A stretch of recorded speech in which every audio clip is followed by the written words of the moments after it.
I'm going to walk around and show some of my hazelnuts and how they're growing. It's August 21st, I think, 2021, and hazels are one of the only plants that does well every single year here at this dry, sandy forest garden. So here's one that was planted maybe 5-6 years ago from New Forest Farm. You can see it's got a decent crop of nuts on it. It's standing about 5 feet tall. A lot of the branches are bending down, and the nuts look to be kind of average size, not enormous. And there's a little bit of leaf damage you can see. Looks like maybe Japanese beetles or something onto the leaves. But overall, the plant's looking pretty good, and it's been dry here for most of the summer. We had a good rainfall in midsummer, but it's been dry the last, say, 3 weeks or so. And here's another bush, also I think from New Forest Farm. This one looks like it has a smaller sized nut, and these nuts and husks aren't really showing much color yet. The nuts are showing a little color. The husks aren't really browning up too much yet, so you could probably pick these now and they'd be okay. Or maybe better to wait if you don't have heavy squirrel pressure. Maybe wait a couple weeks and they'll be a little bit better. This bush is about 7 feet tall. This is a small bush planted last year. It's only got a couple of stems and it's only about waist high. I wanted to show it because of its precocity. It's a New Forest Farm seedling as well, and it's got its first crop of a few nuts on it in year 2. So that's pretty awesome. They've got genetics that are selected for probably faster yielding. I don't know about fruit size or nut size, but precociousness, yes. This bush or small tree is an oikos hazelnut that has more of the European hazel genetics in it, so the form of it is less multi-stemmed than most of the hazels I have here. And you can see that the nuts don't have much of a husk, which makes them easier to harvest. They fall right out of these things, but the downside of that is that they seem to have more insect damage. So like here's one that's injured that'll just come off in my hand, and this is larger than any of the other hazels at my whole garden in terms of nut size, but a lot of the nuts are not good. They get insect stings and have other damage. So it's an impressive plant, but it's not as good of a producer maybe as the other ones, and it's probably 14 feet tall, at least 15 feet. It was planted 10 years ago. So that's what it's looking like. And then here, if I pan over, you'll see more typical American hazelnuts, and these are probably 6 or 7, 8 feet tall. And these, most of these, have a pretty good crop almost every year now that they're up to size. This one isn't particularly loaded. There are some good clusters here and there, but they do produce pretty reliably. And that's a service berry kind of reaching over the hazelnuts. And so if I go down here more, we'll see more hazelnuts. This is a 9 bark here. Then we've got another service berry, and here this thing with the leaves that are turning lighter, this is a hazelnut, and it looks like it's got some stress, maybe some drought stress, but there's also animals that have dug tunnels, like giant caverns underneath this plant for years, so its roots may be a bit dried out. But these are decent sized nuts here. These are bigger than average, I would say. And I think if I remember right, the quality of the nuts on this is pretty good, so this might be one worth propagating. Here's another hazel in my hedgerow, planted 10 years ago. This one's got a pretty good crop. You can see how the branches here are bending down with the weight of the nuts, and there's a lot of clusters on there. The husks aren't really turning too much just yet, but probably they could be picked now, or I could wait up to probably almost a month to pick these. Luckily, I don't have much squirrel pressure here, unlike a lot of people who try to grow hazels, so I can let them sit for a while, and I'll lose some to blue jays and some rodents and things, but overall I still get quite a few myself. And then that nut that I just picked, the shell of the nut is not really coloring up too much yet. It's still pretty pale, so that tells me that those are not really ripe yet.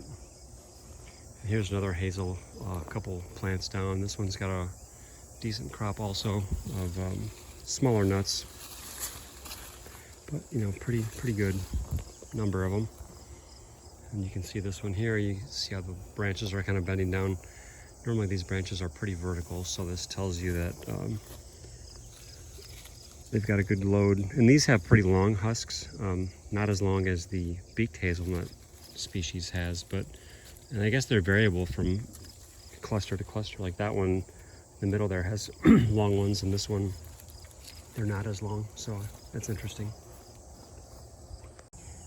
This plant here looks like more of a dwarf form hazel. It's only growing about waist high, and you can see that there's some dead stuff in the middle there.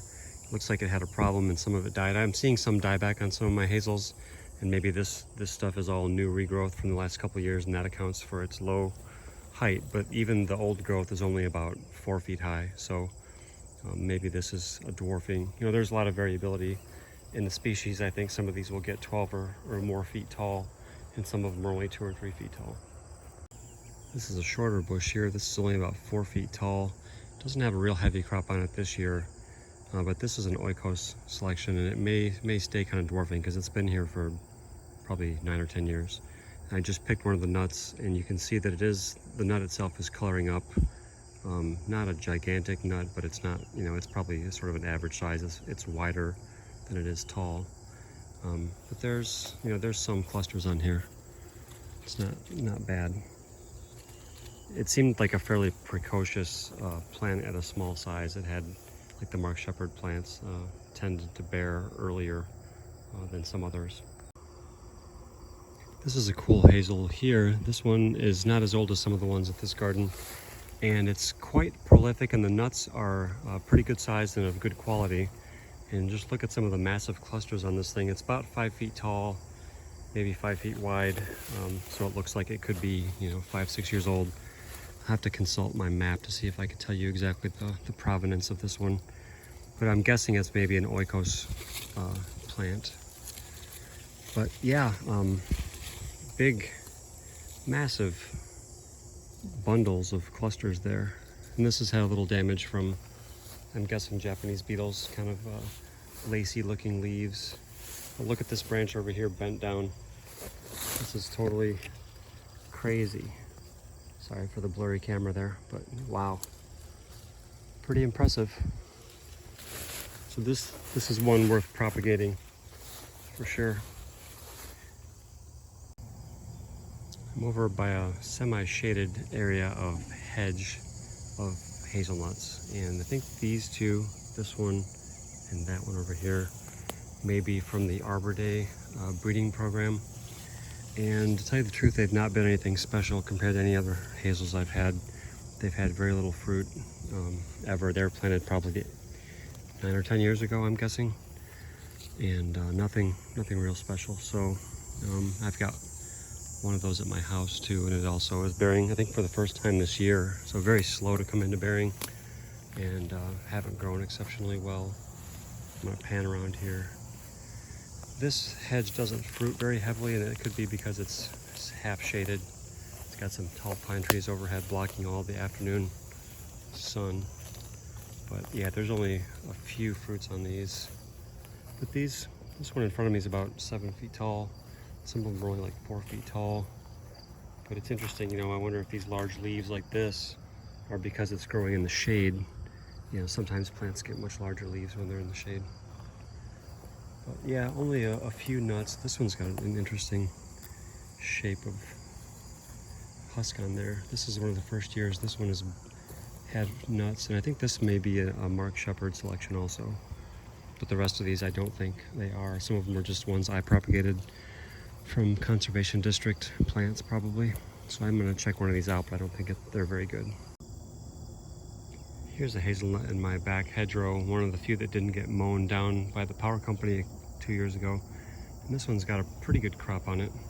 You can see some of the branches here are bent down toward the ground, and the husks are starting to turn a little bit yellow, so these probably also could be picked as soon as now, or you could wait, you know, another week or two. Now there are wild hazelnuts growing right within I'd say 20 feet of this plant, so There probably are squirrels because it's woodsy enough behind here, unlike the rest of my garden, to support squirrels. So there are some actual ancient, or at least maybe 70-year-old remnants of wild hazelnuts back here. A lot of them got mown down 2 years ago, but they're coming back up from the roots, and some of them are kind of getting lost into the woods here. So like this bush right ahead of me, that's a resprout of a wild hazelnut. And from what I'd noticed, these would get scooped up pretty quickly by the wildlife around here. I see a couple nuts on that, which is, there's a few clusters here and there. But these tended to get stripped pretty quickly. So I'm hoping, someday my garden may be like that, where I have to really battle the squirrels to get any nuts, but I've got enough of them planted that I'm hoping I'll always have a decent harvest for myself. I've probably got 150 hazelnut bushes planted. Here's another wild one. This one didn't get mown down, but it's in some shade here, so I'm not seeing much in the way of nuts on there. And it also probably lost a lot of its pollinator partners that were nearby. So they'll be regrowing. And then the ones I've replanted in my hedgerow here, probably about every 3 or 4 feet, there's a new hazelnut plant with improved genetics. So I'm hoping that we'll have some strong hazelnut action going back again in this area within a couple of years. Here's another kind of regrowing old remnant hazelnut that's resprouting. And I see just a couple nuts on there. Now, pre-settlement, hazelnut was, I think, the dominant shrub in these ecosystems around here. So it's kind of sad that you rarely see them out in the wild. When I'm going, like driving along the roadsides, I might see one every few miles, maybe. It's depending on the ecosystem, but they're pretty rare in general. You see 1,000 times more autumn olive and the wild roses, or I'm sorry, the Japanese roses or the Eurasian honeysuckles than you see hazelnuts. There's a hazel back there with the yellowish leaves, and it looks kind of sad. I don't know what's going on with it, but not really seeing any nut clusters on there at the moment. So I don't know if it didn't have any this year or they got stripped already. But yeah, there are quite a few hazels. Here's a resprout here. This was mowed down 2 years ago, and this is a coppice regrowth. So these could be the same bushes that my grandmother remembered picking in the 1940s when her parents lived across the field here and she used to walk through. So that's a cool connection for me to my family history, and also just the kind of pre-settlement history of this land, knowing that this plant really wants to grow here and it belongs here and it does really well here. So that has encouraged me to plant a hell of a lot more hazelnuts, because there's so few things that grow well here that I really ought to listen when something does. One last thing about hazelnuts for the day. Not that I've had them producing for a number of years. It's funny and cool that the rodents or birds or whoever utilizes these nuts, they've been planting them all over my property everywhere, and sometimes a couple 100 feet from where there are any existing hazelnut bushes. So like here, this is one, looks like it's been there for 3 or 4 years, planted underneath a dying peach tree. So that's cool. They thought ahead and were kind enough to plant the replacement for that peach tree. I haven't had good luck with grafted fruit trees here in general. No, I had planted a replacement peach tree here. This is a peach grown from seed to be the replacement for this thing, but I've always got the hazelnut there in case that doesn't work out. And then here is another one. See, I've got my mature hedgerow over here when these branches are bending down with the weight of those nuts. But just a few feet in from that hedgerow, I've got another adolescent hazelnut. It looks about the same age as the one I just showed you. And it's got some nuts on there. And this is probably a typical crop for a plant that's like 3 or 4 years old, maybe. It'll have a few nuts on there for the first few years, but I'd give them a good 5 years to start bearing to their sort of potential. And these nuts look like they're on the small side, but that could just be because it's a dry year and this plant doesn't have the root system that a lot of my bigger, older plants have.